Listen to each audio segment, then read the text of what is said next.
मिसे सुमीठी बाता थारी मन है प्रेम को झरनों सा कांच दिखा सो शर्मा जावे ऐसो रूप सजीलो कोई थारो चांद सही सो मुखड़ो कोई नजर नहीं लग जाए कोई थोड़ा हलवे हलवे चालो कोई मोच नहीं पड़ जाए कोई थारो चांद सही सो मुखड़ो कोई नजर नहीं लग जाए।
मन में अपने लाडकों कर रहे चिंतन दर्शनाजी आपको करते हैं नमन आपका नमन है आपका नमन दर्शनाजी आपको करते हैं नमन।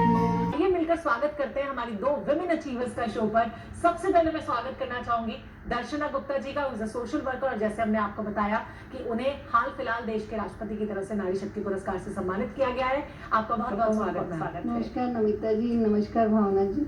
नमिता जी, जब मैंने समाज में ये सब कुरीतियां देखी, मैंने अपने ससुर को 30 से 40 साल पहले ये सब काम करते हुए देखा, और उनके साथ साथ मैं उनकी जाति थी कि वो सामूहिक विवाह को बहुत ज्यादा फोकस करते थे कि हमारे समाज में स्पेशली अग्रवाल समाज के अंदर दहेज प्रथा बहुत ज्यादा थी, और गरीब अग्रवाल समाज के लिए तो बहुत ज्यादा प्रॉब्लम थी दहेज देने के लिए। तो उन्होंने एक बीड़ा उठाया था समाज के लिए कि सामूहिक रूप से शादियां की जाएगी, तो जो समाज के ऊपर गरीब व्यक्ति के ऊपर जो आर्थिक रूप से बोझा होता है लड़की की शादी के लिए, हाँ, उनके ऊपर ब्रेन पे बहुत प्रेशर होता है कि मैं अपनी लड़की की कैसे शादी करूं।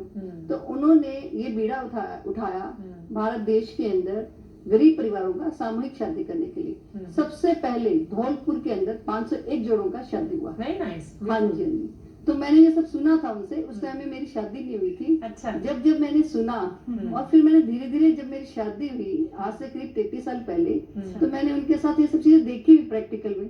तो मुझे लगा कि ये तो बहुत बड़ा, बहुत अच्छा पुण्य का काम भी है और उसमें हमारे समाज में, देश में बहुत सारे बेनिफिट भी हो रहे हैं। तो मुझे भी इसके साथ सीख के ये कार्य करना चाहिए। जब तक वो थे तो वो समाज में ये कार्यक्रम करते रहे, सामूहिक शादियों का। उनके जाने के बाद मैंने सोचा हमारे समाज में सब लोग कर तो रहे हैं, तो मेरे परिवार की तरफ से जो बाबूजी ने एक शुरुआत की थी, महिलाएं इस प्रोग्राम को बहुत कम रूप से कर रही थी या कर ही नहीं रही थी। मैंने किसी को देखा ही नहीं था कि कोई कर रही है।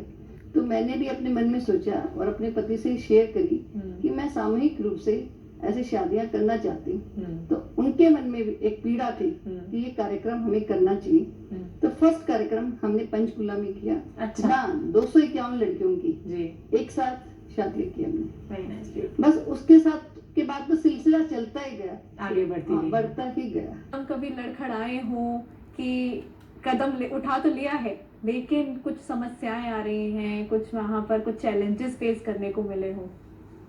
नहीं, ऐसा कुछ नहीं नमिता जी, भावना जी, ऐसा कुछ मेरे साथ हुआ नहीं। क्योंकि समस्याएं, जब कोई काम करेंगे समस्याएं तो जरूर आएंगी, समस्याओं के साथ समाधान तो होंगे होंगे। और ये कोई प्रोजेक्ट कोई छोटा तो है नहीं जी। आप गरीबों के साथ काम कर रहे हैं, गरीबों के साथ समस्याएं भी बहुत है, सुनना भी बहुत पड़ेगा, फिर समाज भी आपको बहुत सुनाएगा। फिर सबसे बड़ी प्रॉब्लम है इसमें धन की समस्या। अच्छा। आपने यदि एक बेटी की हम घर में शादी करते हैं Yes, तो वही जानना उसके चाह लिए रहे हैं आपको 1 महीने पहले तैयारी करनी पड़ती Yes, है yes, हाँ जी। और सबसे पहले धन का इकट्ठा करना पड़ता इतनी है। सारी शादियां एक साथ करो। और ये इतनी सारी शादियां इकट्ठी करने के लिए तो आप सोचिए कि मुझे कितनी समस्याएं आई होंगी। एक बैलेंस भी क्रिएट और करना पड़ता बैलेंस क्रिएट करना पड़ेगा हर चीज के लिए। तो समस्याओं के साथ में सबसे बड़ी समस्या मुझे धन की होती थी। होगा। बट मैंने सोचा कि जब कोई भी कन्या की शादी का निश्चित कर दिया जाए कि इस तारीख को शादी होनी है, उसकी शादी तो निश्चित होगी। यस धन कहीं से भी आएगा, परमात्मा जरूर देगा। यस। कई बार तो मुझे ऐसा होता था कि रात को नींद नहीं आती थी अच्छा। कि हमने 1 महीने बाद शादी निश्चित कर दी है कि 31 मार्च को शादी होनी है 51 लड़कियों की, बट पैसा कहाँ से आएगा? जी। आप सोचिए, सपने में भगवान कहता था बिल्कुल चिंता नहीं करनी है, मैं खड़ा हूँ, हर लड़की की शादी निश्चित होगी और जो तुम सोच रही हो वैसी की वैसी होगी। पता नहीं कहाँ से पैसा आता था, बस मोटिव निश्चित था कि मुझे ये कार्यक्रम करना ही करना है। मेरे सब दोस्त, मेरे परिवार और मेरी बहनें, मेरे भाई, मेरे देवर, मेरे जेठ और सबसे ज्यादा मेरे पति का साथ, उन्होंने मुझे इतना साथ दिया जिसका मैं सोच नहीं सकती। उन्होंने कहा कोई टेंशन मत लेना, कहीं भी टेंशन मत लेना, जब भी प्रॉब्लम आए तो मुझे बताना, मैं तेरे साथ हर टाइम खड़ा हूँ। अच्छा, ये आपकी भी आपसे family- जानना चाहेंगे दर्शना जी कि जब सिंगल हैंडेडली एक महिला कोई डिसीजन लेती है तो कई बार होता है ना कि फैमिली अपोज करती है आपको, या हाँ। फिर फैमिली कहती है कि नहीं ऐसा नहीं हो पाएगा, तुम कैसे मैनेज करोगी, घर भी हाँ। मैनेज करना है, बाहर की भी चीजों को देखना है, हाँ। सोशल वर्क करना इज अ हाँ। Big challenge. या। तो उसे कैसे आपने मैनेज किया? बट भावना जी, नमिता जी, आपको मैं क्या बताऊं, मैंने ये चैलेंज, मेरे पति ने इतना साथ दिया, इतना साथ दिया, मेरे बच्चों ने इतना साथ दिया। बच्चों ने कहा कि मम्मी जब आपने ठान रखा है काम करना है तो करो ना, तो आप करते रहो, हमारे को क्या संभालना, हम बड़े हो गए। और बड़े, जब वो छोटे थे तब भी वो बड़े थे, क्योंकि उन्होंने परिवार में देखा दादाजी दादी जी सब लोग ये काम कर रहे हैं, वो समाज के लिए हर टाइम तैयार थे। बच्चे तो अपने आप ही बड़े हो जाएंगे, उनको ज्यादा ध्यान रखेंगे तो वो प्रोटेक्शन में कुछ भी बड़े, कभी भी बड़े नहीं होंगे। तो इसलिए मेरे पति ने तो मुझे इतना साथ दिया जिसका मैं कभी सोच नहीं सकती सपने में भी।